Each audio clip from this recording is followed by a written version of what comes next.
Welcome to another episode of Serial Streamers. You might be wondering, what is Serial Streamers and who am I?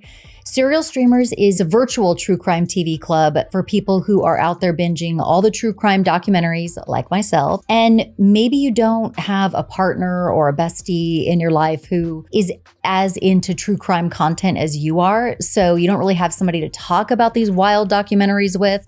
And that's where Serial Streamers comes in. Like, this is your podcast. This is your YouTube channel, if that is you. If you find yourself watching these viral true crime docs and you want to talk about them with a community of like-minded people, that is Serial Streamers. So all of the Serial Streamers episodes live on the Murderish podcast feed. So make sure you're following Murderish in your favorite podcast app.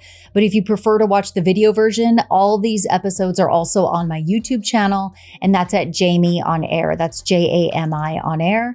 And also follow me on social media at Jamie on Air, because that is where I go to the comments and we talk about all these wild true crime docs. We talk about our thoughts, theories, hot takes, unpopular opinions, you name it. It is such a fun community of engaged people who are into true crime content. So if that's you, follow along, follow me on YouTube at Jamie on Air, follow the podcast Murderish, and follow me on social media at Jamie on Air.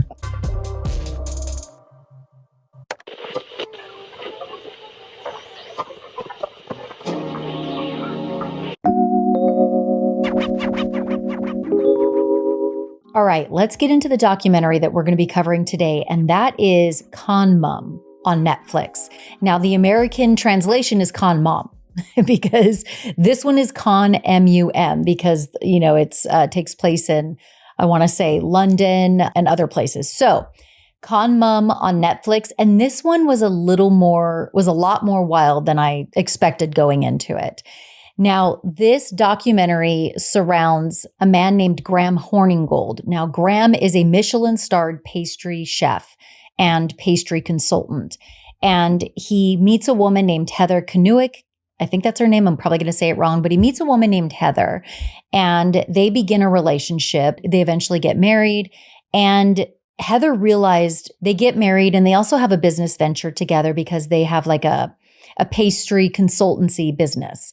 And Heather realizes early on that Graham has a lot of unprocessed trauma that he really has not dealt with. And it all stems from his childhood. The fact that he was raised by his biological father as well as his stepmom, but he never knew his biological mother.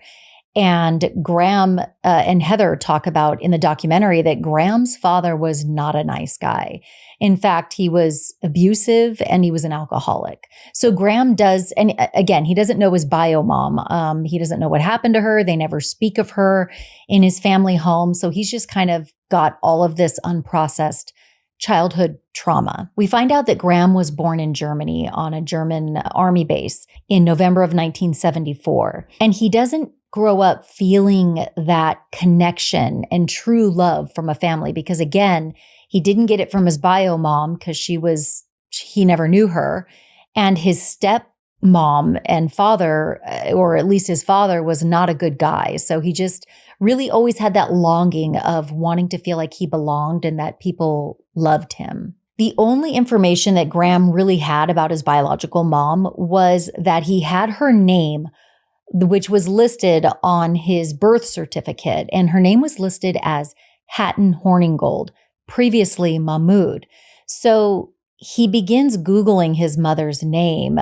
He had estimated that, so this kind of begins like his curiosity. He probably always had curiosity about who his mom was, and he starts Googling her and he wants to obviously know who she is. So he estimates that she's probably in her 70s or 80s by now, but he couldn't find anything online. And so he eventually gives up that search for his mom. Then Graham and Heather become distracted with something else because they find out that they're expecting a baby and they're extremely excited about this baby. But their bubble kind of burst, not fully, I'm sure they were still excited about their baby, but their bubble kind of burst when COVID hit in early 2020. So Graham and Heather start spending a lot of time together at home, and they made the best of it. They're cooking, they're bonding, excited about what the future holds with their new baby. So then out of the blue, Graham receives an email from a woman claiming to be his mother.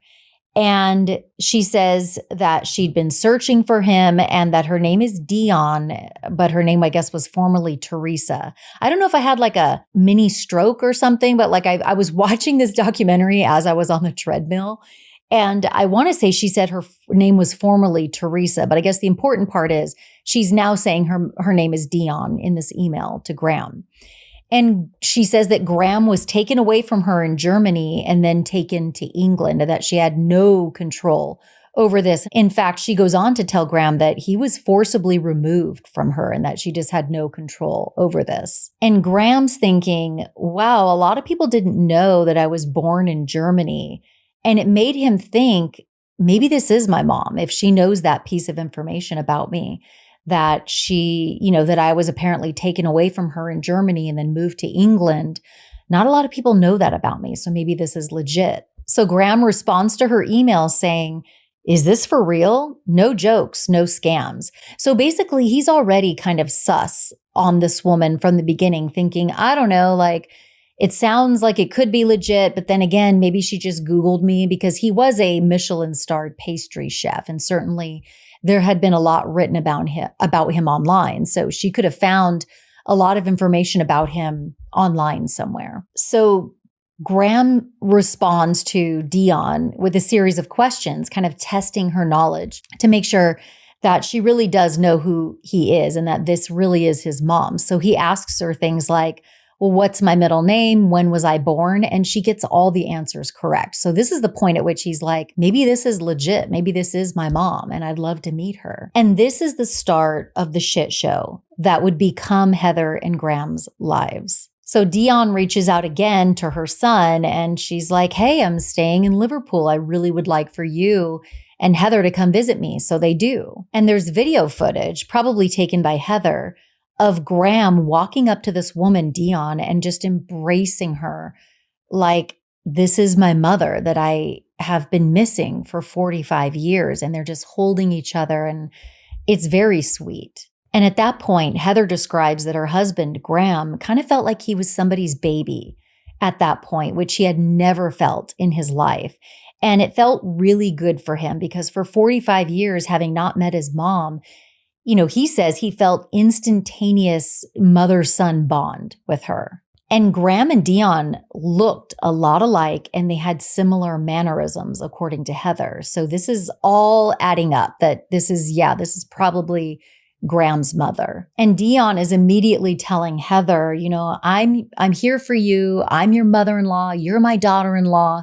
So Dion is like quickly just wanting to like erase the last 45 years and get super comfortable and make them super comfortable with her, even though they haven't known each other for, damn near 5 decades. And sure enough, Dion is spending a lot of time with Graham and Heather. She's there with them during the pregnancy. She's rubbing on Heather's belly, which looking back, I'm sure Heather's like, ick, but we'll get to that. Then Dion requests to speak with her son privately. And so they go to a private room and she tells him, I've got 6 months to live. I have a brain tumor and marrow cancer. So this is a real mindfuck for Graham because he's so elated that, oh my gosh, I found my mom after 45 years. We have this bond and we're going to be mother and son now forever. And then lo and behold, she's going to be gone in 6 months' time. So it's had to be a huge mindfuck for him. Dion tells Graham, I really want to see the ocean for the first time. Can you take me? So Graham's like, sure, I'll take you to the ocean. Like he's basically going to do whatever it is that his mom wants because he loves her, he's missed her, and she's a dying woman. And this is when he learns more about his mom. And he learns that she was born in Singapore and that she has multiple businesses all over the world. We're talking farms, passion fruit, mangoes, palm oil in Indonesia and Malaysia. So she's got all these like complex businesses all around the world. And Graham notices that his mom is always on the phone speaking to like business associates. So she appears to be this very, very busy businesswoman and she's always on the phone and she speaks 18 different languages, which again, was very impressive to Graham. And Graham notices that the way that the farm workers, the people who worked for his mom, spoke to her, it was almost as if she was their mom too. She came off as a very motherly figure who took care of people. Oh, call me mom, call me grandma. And it also seemed like she was apparently giving back a lot to communities in need. So she was giving back, out packages, food to the poor. Dion seemed like she's just this elite human being, like this perfect angel, because she's got business acumen. She's very charitable, and she just seems like a perfect angel. As Dion and Graham's bond is just growing stronger and stronger by the day, Dion says she wants to visit her son in London. And to Graham's surprise, she picks a 5-star hotel, caviar, the bougie works, like champagne, expensive champagne, everything. And the hotel staff knew her, so they're greeting her by name, acting as if they'd seen her a million times before, and basically saying like, yeah, Dion's one of our best customers. So she's being legitimized by people, and Graham is seeing this. So like people in the hotel are saying, yes, we know her. She's our best customer. She is talking to people on the phone and, talking about all her businesses and business associates. So it really did come off like she's this very wealthy businesswoman, and Graham bought it. And I can see why. And then Dion tells Graham, listen, there are 2 sources to my wealth, my extreme wealth. Number 1, my business acumen, because of course. The second one is because Dion is apparently the illegitimate child of the former Sultan of Brunei, and that her family had given her a lot of money, apparently, the royal family, and that she was incredibly wealthy. And in my mind, I'm like, here fucking goes the royal heiress scammy bullshit. We have seen this so many times. I mean, I know this story personally. If you haven't listened to my other podcast, Dirty Money Moves, season 1, it's all about the story of this phony Hollywood heiress. This is all real, true story, who I met back in 2017, 2018.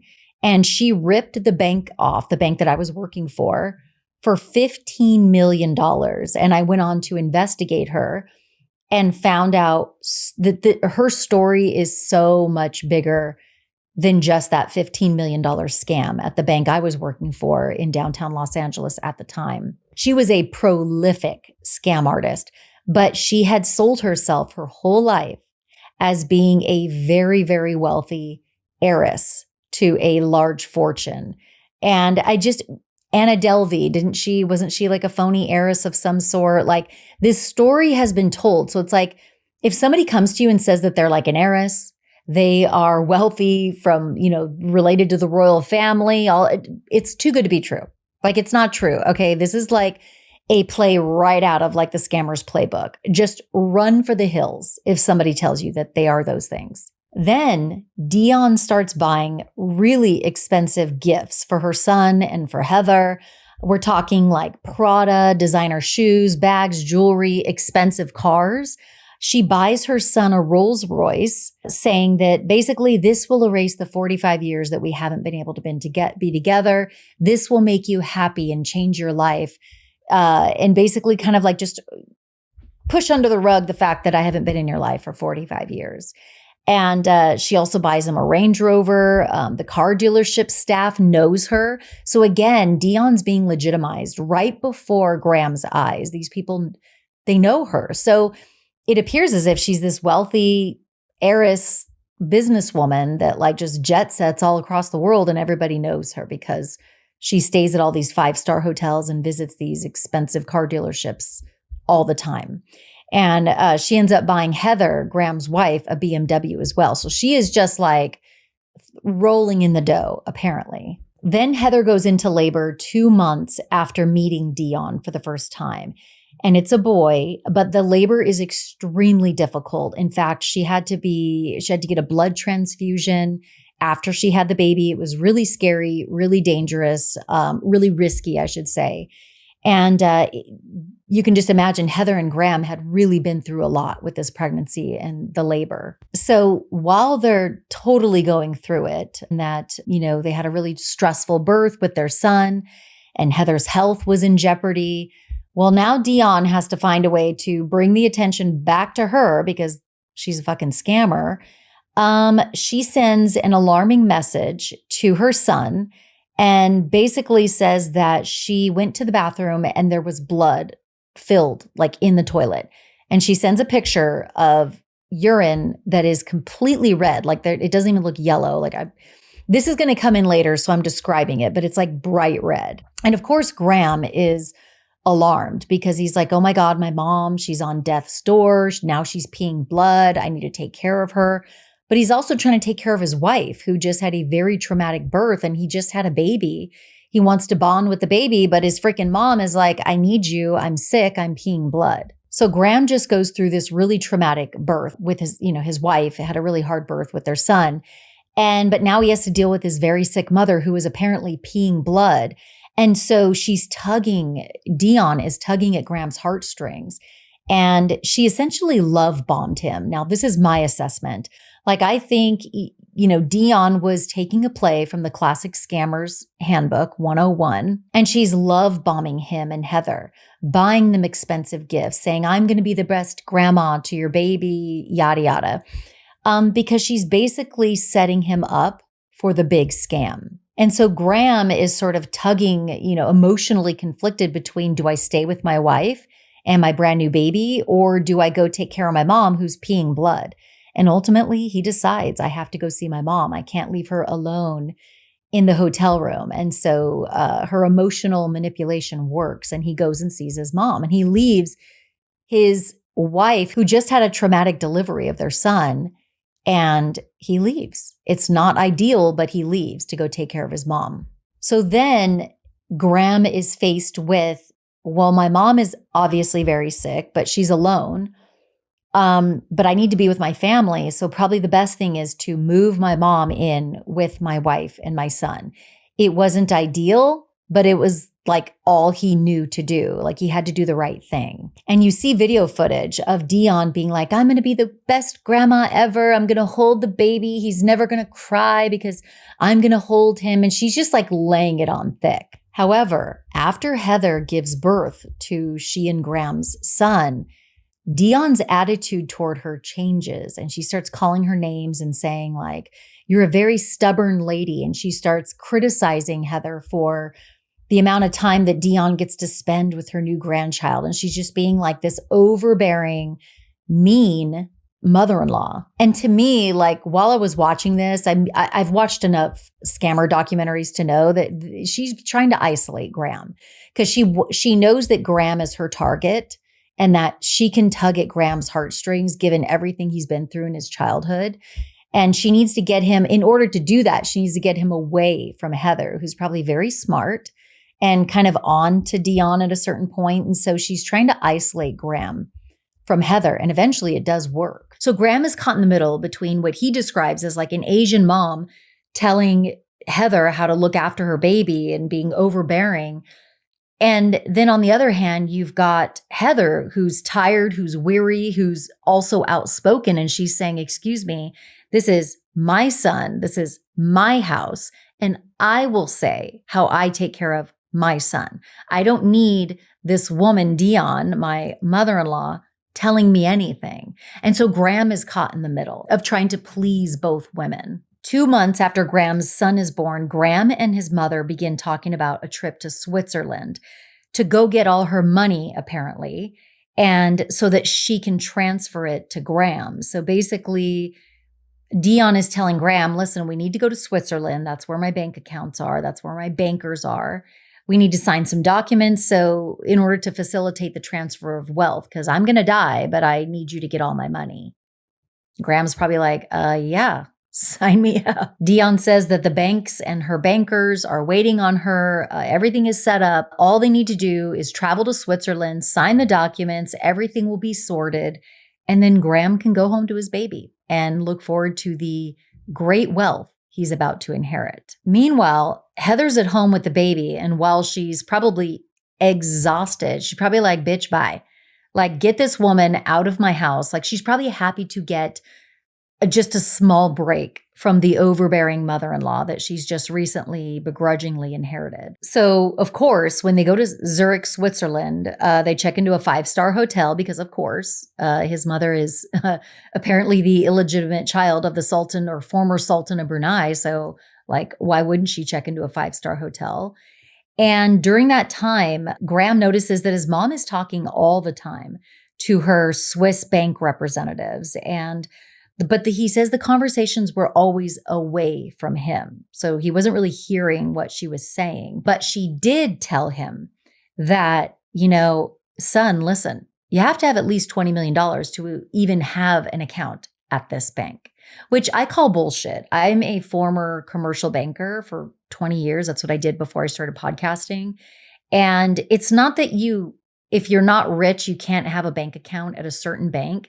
Probably anybody can open a bank account at any bank, but you can't maybe be part of certain sectors of the bank. So like there's certain sectors of the bank that are for high net worth individuals, but it's not like they're like, oh, wait, you only have $1 million? No, you can't open a bank account here.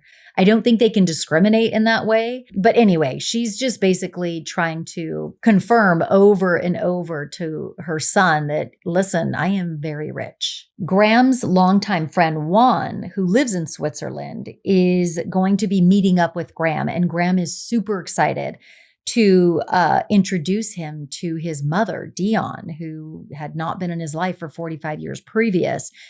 And Juan says that he had looked at Graham his whole life as a mentor in the pastry chef world, and he kind of learned from the master being Graham. And Graham is giddy as he introduces Juan to his mother, Dion, like almost like childlike. Then Graham finally gets to meet the banker to speak about the trust funds, the money that's going to be transferred from Dion to him.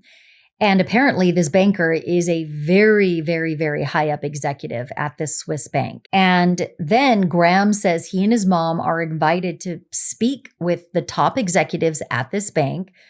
But he's like, it's kind of odd because it was very quiet when we got there. And basically the bank was closed. So they were invited to come into the bank during off hours, which apparently you got to be somebody very special to be invited to do that when the bank is closed. And Juan goes with them during this meeting where Graham is apparently going to be signing all these important documents so that the wealth can be transferred over to him when his mom dies. And they go to this very exclusive room. Everything seems legitimate. And Juan and Graham are just blown away by like the 5-star service they're getting from these really high up executives at this Swiss bank. And it seems like, Graham's mom is extremely wealthy. And so much so that the bankers are willing to open up the bank headquarters in Zurich to give access to a private room at the top of the bank or above the bank. However, Graham's like, well, what's weird is like, we didn't even sign, he didn't say it's weird, but he's like, we didn't even sign documents at that meeting. Like he went to the meeting thinking he's going to sign all these documents, go back to his family, but that's not what happened. No documents were signed, much to his surprise. And this was all explained away as if like, listen, this is like Dion talking. She's like, listen, my wealth, it's very complicated because the wealth structure, it's complicated because I have businesses all over the world. So it's going to take some time to get all these documents in order. But don't worry, let's just stay in Switzerland a few more days. We'll get all this sorted out. We'll sign these documents. You'll go home to your family. And of course, Graham can't help but think about all the ways that his family's lives are going to change drastically. Like all the things he'll be able to accomplish with his family with this newfound wealth, all the money he'll be able to give back to people in need. Like all of this is going through his mind. And Heather, meanwhile, back in London with the baby, she's probably like, tick tock, bitch, die already. Like she does not like Dion, and rightfully so. So she's probably like, bitch, die already. Like, give us the money and go. You're really annoying. But while Heather is back in London with the baby alone, because Graham's, stay in Switzerland is now being extended because his mom's like, oh, the documents aren't ready yet. Heather checks on their bank accounts. She sees there is a substantial transfer of money into Graham's name. So I didn't quite understand what that meant. Maybe the money was in both of their names, Graham and Heather, and then she sees all of a sudden that some of their joint money was then transferred into an account that's only in Graham's name. I think that's what happened. And so she questions her husband about it. And Heather finds out that this money that Graham has separated into his own name is going to his mother, Dion, which is kind of a head scratcher because it's like, well, isn't she rich? Why does she need our money? And apparently Graham explains this away to Heather and says, listen, my mom needs this money because COVID caused a lot of complications with her not being able to access her own money. So she's just going to need to like borrow a few thou from us. And all I'm thinking is like, here we go. Like, here we go. This is another playbook from Scammers 101. I mean, they basically like, they wet your whistle. They get you, they love bomb you. Like they show you how wealthy they are. They legitimize themselves as a very wealthy person. And like, oh my God, I've got this. I've got so much money. I've got caviar. I'm buying you cars, yada, yada. So when the scammer goes and asks you for a few bucks, it's not that big of a deal because you're like, well, oh yeah, you can't access your money right now. Of course, I'll pay for the $20,000 hotel, or I'll pay for the $10,000, this or that. You're going to pay me back. So of course I would do that for you. And this is what's going through Graham's mind. Like, he's happy to oblige when his mother's like, listen, Graham, I need a few thousand. My money's all tied up because of COVID. I'll hit you back later. So Graham obliges and he starts paying the massive 5-star hotel bill totaling over 20,000 euros. And he's thinking like, I'm easily going to get reimbursed. So I guess this isn't a big deal. And listen, he hasn't seen his mom in over 4 decades and she's about to die. So he's like, who am I to say no? Like, of course I'm going to cover this hotel bill and caviar and champagne and Prada purses, yada, yada, yada. And this has Heather worried because she's like, Dion presented it as if she was paying for everything. But now Graham is paying for everything. So what is going on here? And Dion promises, listen, this is never going to happen again. This is just like a glitch in the system. I'll get my money. I'll pay you back. We'll never do this again. Don't worry. And she continues manipulating Graham and his family. And Graham is also putting Heather at ease because he's fully immersed in his mother's bullshit. And he's like, listen, Heather, don't worry. Everything's fine. We're going to get our money back. She's rich. Don't worry. And the trip to Switzerland was only supposed to be 4 days. But then Graham calls Heather and he's like, oh, shoot, the documents aren't quite ready.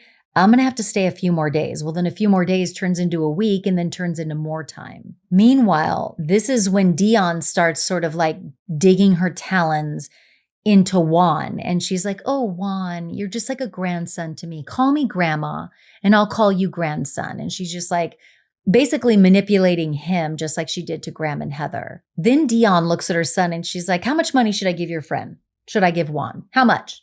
1 million? 2 million? 20 million? Like, how much should I give him? And then she's like, and tomorrow I'm going to buy a house for you, Juan. So she's just throwing her money at these people. She's like, Juan, you're my grandson. I'm going to buy you a house. How much money do you want? 5 million, 6 million? I gotcha. But she explains to Juan, as any scammer would, she's like, listen, Juan, I don't have the money right now. However, I just need to make a few moves to get my money in order. Just got to wait a little bit. But of course, this is a full-blown play out of the scammer's playbook. Like, she is totally manipulating Juan as she's done to everybody else apparently in her life. Then Juan is alone with Dion and she says, I always help people. I'd like for you to give me a little something. So this is when she's going to try and scam Juan. And she's like, listen, I need to get some money from you, but this is between you and me. Do not tell my son, Graham. This is our secret. And Juan's like, listen, Grandma, I have no money to give you because I'm like one of those people that you would call like a normal person. I don't have any money to give you. So this is not going to work. And this is when Juan sees red flags with Dion. He's like, you know what? Something's up, but he's hesitating to tell Graham because Graham is just so entrenched with this woman at this point, thinking this is my mom. I love her. She loves me. And Juan is afraid that if he says anything negative about Dion, that Graham is going to end his friendship with Juan, and Juan would hate for that to happen. But he's definitely seeing red flags. And meanwhile, Dion keeps pushing her son to stay in Switzerland longer and longer and longer, trying to put him off, saying, oh, the documents aren't ready, but they're going to be ready. Just stay a little longer. And meanwhile, like Christmas is approaching and he needs to get home to be with his wife and son on what's going to be their very first major holiday together. But he doesn't want to leave his mom because she's sick. And if he leaves, she's going to be all alone. And that would be kind of shitty for a son to do. Then Dion meets Marcus, who's also in Zurich, and he's looking for investors, he along with his business partner. And he and his business partner meet Dion, and she presents, of course, as being very wealthy and that she's related to the Brunei royal family, the whole bit. And eventually, Dion presents Marcus and his partner with a contract that basically says, I will give you $2.5 million investment in your company. And in return, I want 20% ownership in your company. And she starts calling them granddaughter and grandson because this is what she does. And they start calling her grandma because she just insists on it. But then, just like she did to Juan, Dion asks Marcus, her new friend, and she's just invested in his company. She asks him for 2,000 euros because she's having trouble getting her money due to COVID. And Marcus and his partner, just like Graham, are like, oh yeah, we'll give you this money because they bought her bit hook, line, and sinker. They thought she's super wealthy. She's super sweet. She's our grandma. But then they go on to spend like multi-thousands of euros on this woman. They buy her like clothing, bags, champagne. And they show all this video footage or like these pictures of her wearing like fur coats and expensive rings and Prada bags. And it's just like, ugh, this woman is just living the life off of she's just grifting her way through life off of all these people telling them she's rich and then going, oh, can I get 2,000 euros? Can I get a mink coat? Can I get a Prada purse? Don't worry, I'll hit you back. I'm like the illegitimate child of the Sultan of Brunei after all. I mean, come on. But meanwhile, as she did in the past with Juan, she tells Marcus and his business partner, do not tell Graham about you spending money on me because this is our secret. Don't tell my son. And obviously, this is her trying to keep her targets separate from one another because there's power in numbers. And so if they start intermingling and talking about the fact that they're spending money on this very wealthy woman, then her grift is going to be up. So she has to keep them separate. Meanwhile, Heather, Graham's wife, is becoming more and more concerned, thinking that Dion is completely trying to push Heather out of the picture, and she's trying to isolate Graham. And there's all this footage. I mean, Dion is just happy-go-lucky with Graham. She's like, love you, my son, my son.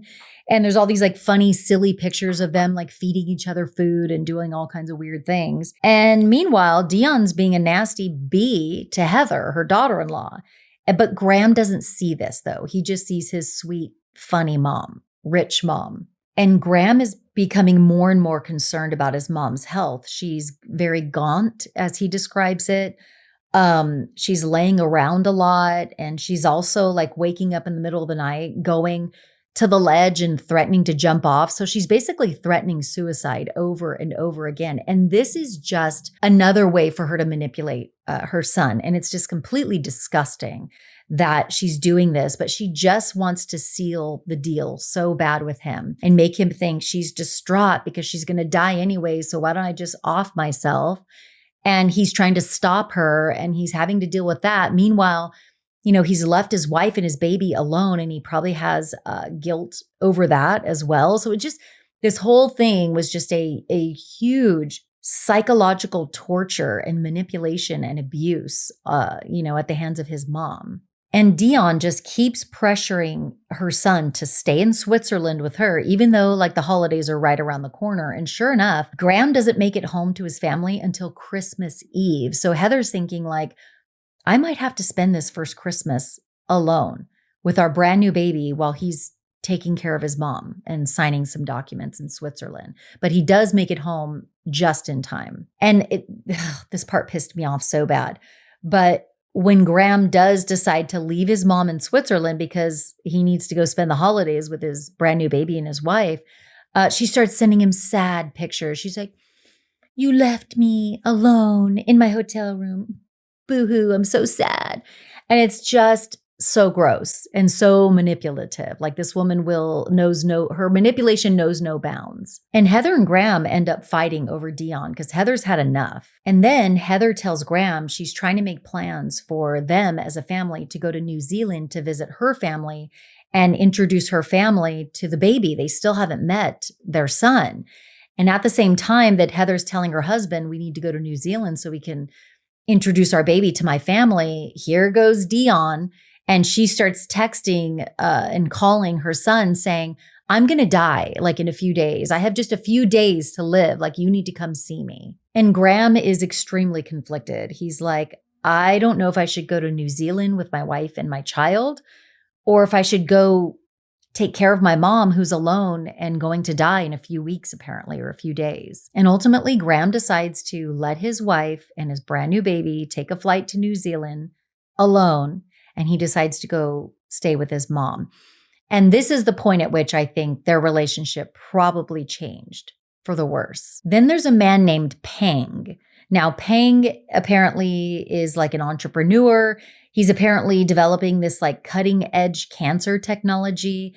He meets Dion and Dion kind of latches onto him and he finds out that Dion has cancer, multiple forms of cancer.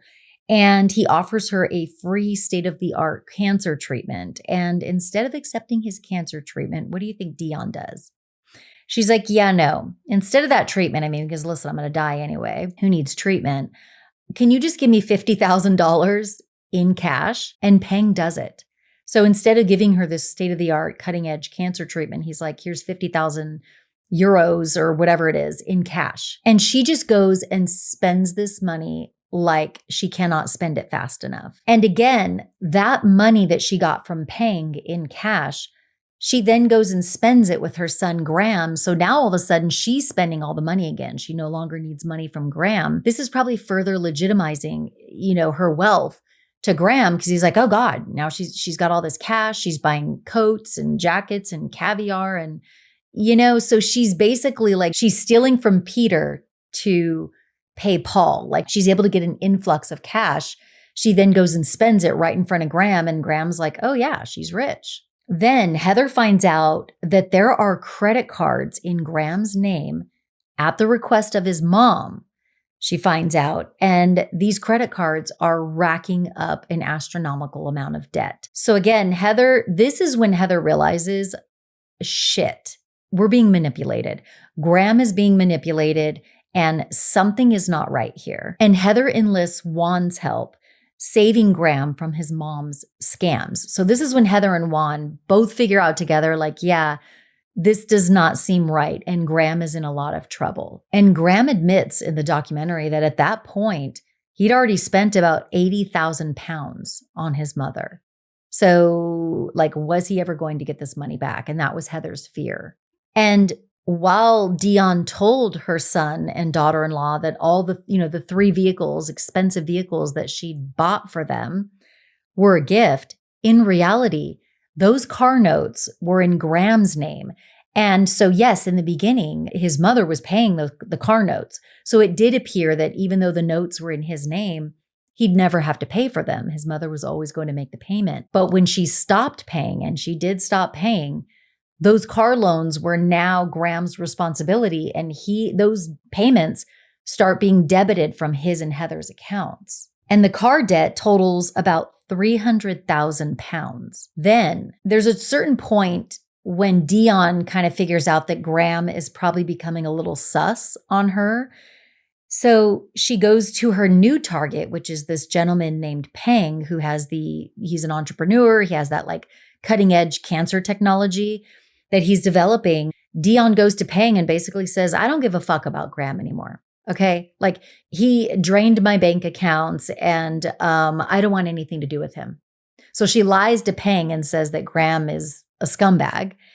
And basically then she just sets her sights on scamming Peng out of his money, her new grandson. Then Heather starts doing some research on Dion and finds out that she'd used many, many names over the years, but she was able to find marriage records. So apparently Dion, or whatever her name was back then, had been married in 1970, 1984, as well as 1994.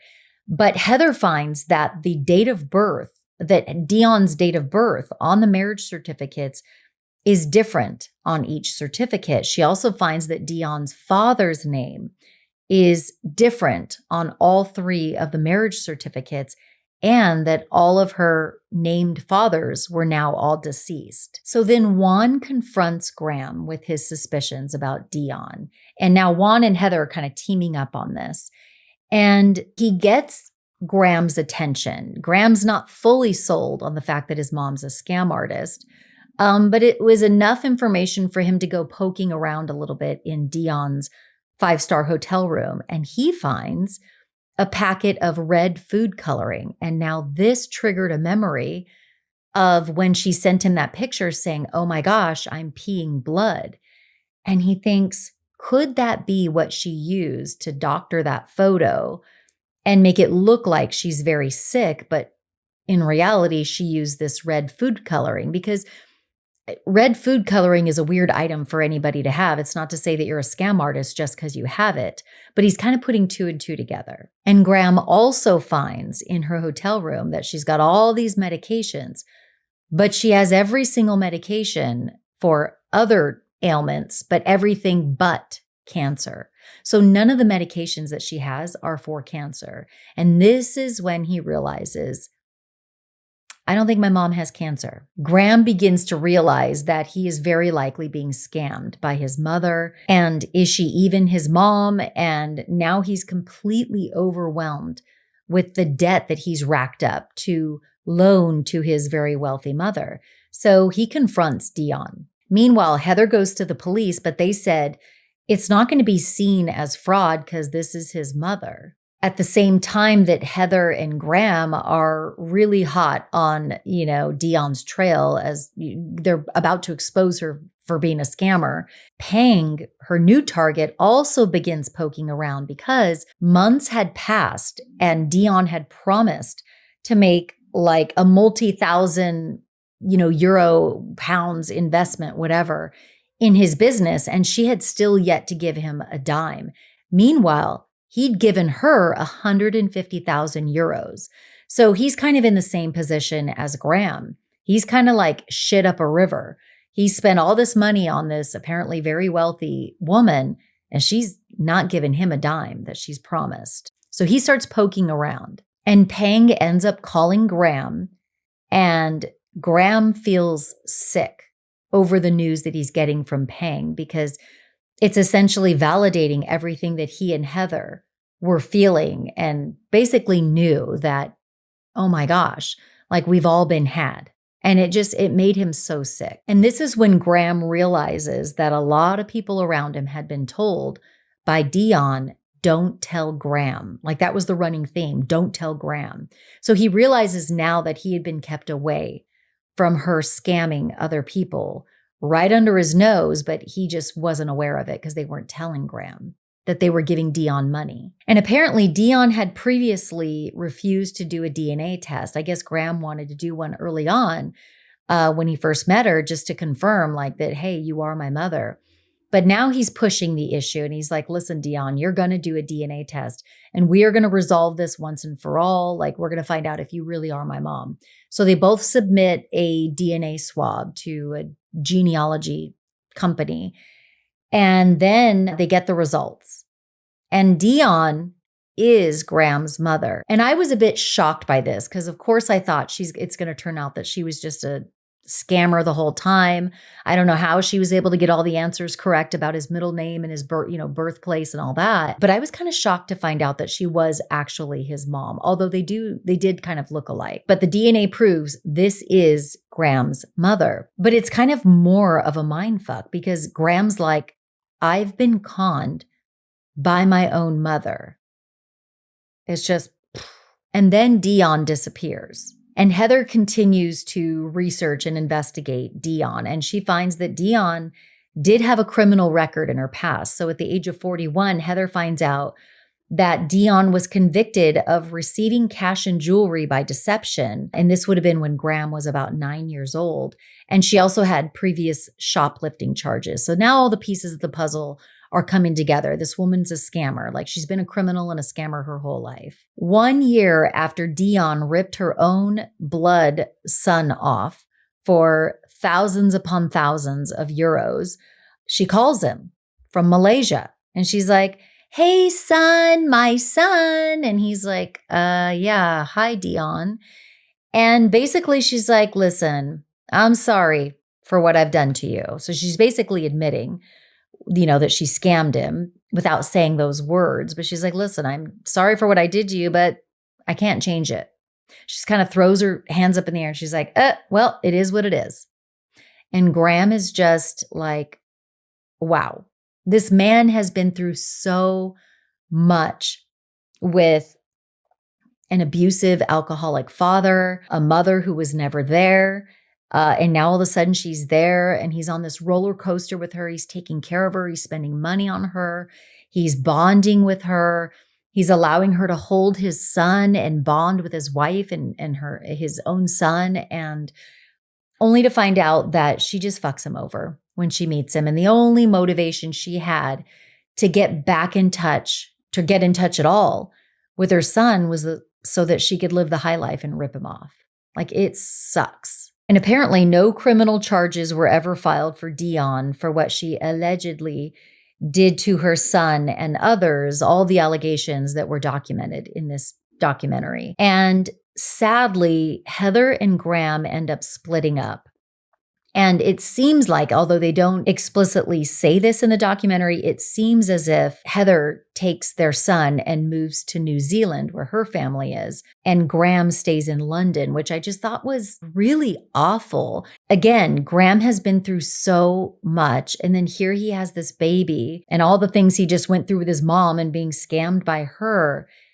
And now his son is, I don't want to say taken away from him, but he's not with his son anymore. He's separated from his son. And again, I don't know what happened in their marriage. And I'm not even saying anything bad about Heather. Heather also probably has some really strong feelings about her husband leaving her right after she essentially almost died giving birth to their son. And he left her alone to go be with his mother.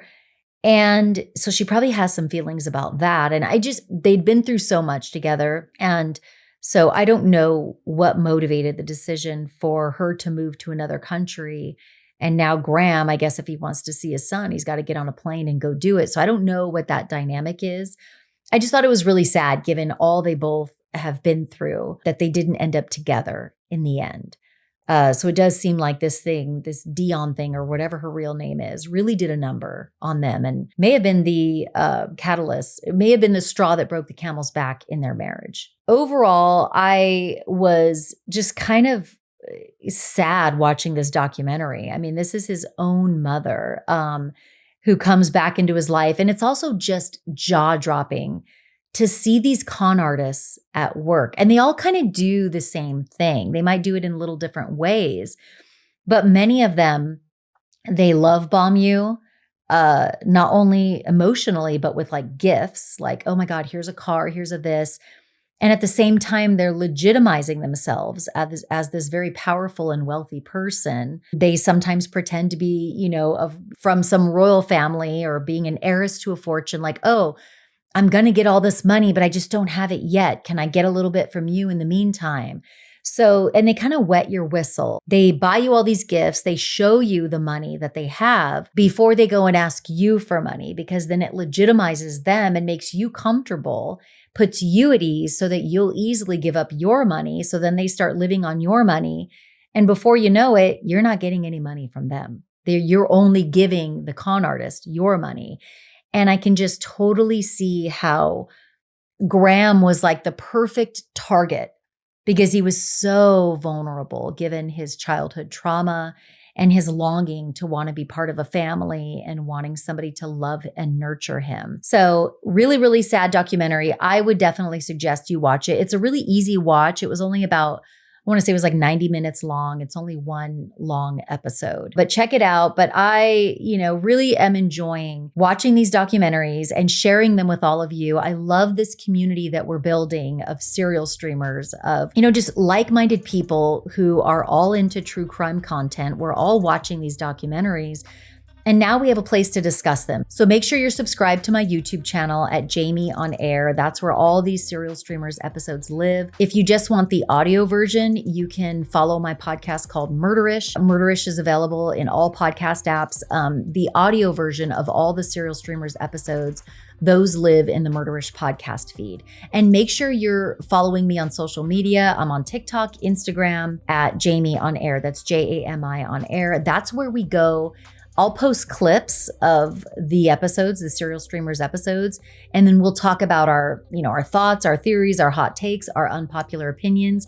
We will talk about everything concerning these true crime documentaries that we're all watching. So make sure you're following me in all the places so you can keep up and be a part of this serial streamers true crime TV club. We're having a lot of fun. Thanks so much for joining me on another episode of Serial Streamers. I will be back with a brand new episode very soon. Until then, ladies, be that bitch when it comes to your safety. Always cover your drink when you're at a bar. Do not walk to the restroom or anywhere alone. Keep your lights on at night and always be aware of your surroundings. See you next time.